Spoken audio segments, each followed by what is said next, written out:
പത്തനംതിട്ട അടുത്ത ആഴ്ചയിലെ പ്രമോ വിശേഷത്തിലേക്ക് ഏവർക്കും സ്വാഗതം. ഈ പ്രമോ ഇഷ്ടപ്പെടുവാണെങ്കിൽ സബ്സ്ക്രൈബ് ചെയ്യണേ, അതുപോലെ തന്നെ ലൈക്ക് ചെയ്യാനും ഹൈപ്പ് ചെയ്യാനും മറക്കല്ലേ. അങ്ങനെ നാഗേന്ദ്രനെ കണ്ടുപിടിക്കുന്നുണ്ട് ആദർശ് വഴി നാഗേന്ദ്രൻ്റെ കാര്യങ്ങളെല്ലാം മൂർത്തിയും അറിയുന്നുണ്ട്. അതിനുശേഷം മൂർത്തിയാണെങ്കിൽ നാഗേന്ദ്രനെ കാണാൻ പോകുന്നുണ്ട്. നാഗേന്ദ്രൻ്റെ കൺമുൻപിൽ പെട്ടെന്ന് മൂർത്തിയെ കാണുമ്പോൾ ഒന്ന് ഞെട്ടുന്നുണ്ട്. അപ്പം മൂർത്തിയുടെ മുന്നിൽ നല്ലവനാവാൻ ശ്രമിക്കുന്നുണ്ട്. അപ്പം നമ്മുടെ മൂർത്തി പറയാണ്, ഇനി കുടിലത മാത്രം കയ്യിലുള്ള നീ ഇനി നല്ലവനാവാൻ ശ്രമിച്ചാൽ ഇതിനകത്തിട്ട് നിന്നെ ഞാൻ കത്തിക്കുമെന്നും പറഞ്ഞുകൊണ്ട് നാഗേന്ദ്രൻ്റെ എടുത്തിട്ട് തല്ലി ചതയ്ക്കുന്നുണ്ട് മൂർത്തി.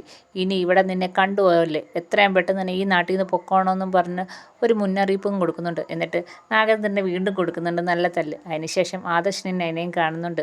എന്നിട്ട് ആദർശിനോട് പറയുന്നുണ്ട്, വീട്ടിലൊരു പൂജ കഴിഞ്ഞ് നല്ലൊരു മുഹൂർത്തം നോക്കി നിങ്ങളെ ഞാൻ വീട്ടിലേക്ക് ക്ഷണിക്കും, അപ്പോൾ നിങ്ങൾ വന്നേക്കണം. അതിനുശേഷം നല്ലൊരു മുഹൂർത്തം നോക്കി നീ മൂർത്തി ജ്വല്ലറിയുടെ MD കസേരയിൽ തിരിച്ചു വരണം എന്ന് മൂർത്തിയാണെങ്കിൽ ആദർശിനോട് പറയുന്നുണ്ട്. ഇതൊക്കെയാണ് പ്രമോ വിശേഷം.